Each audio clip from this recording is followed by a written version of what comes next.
నల్లమొక పోనీకి దార పోసినవా నల్లమొక పోనీకి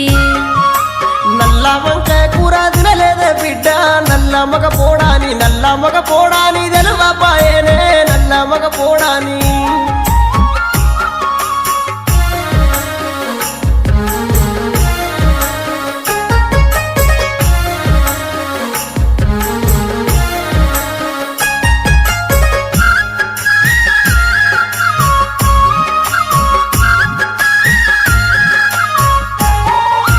పచ్చి చేపల కూర తిన్నావా తండ్రి పడువడ్డ కొంపలకు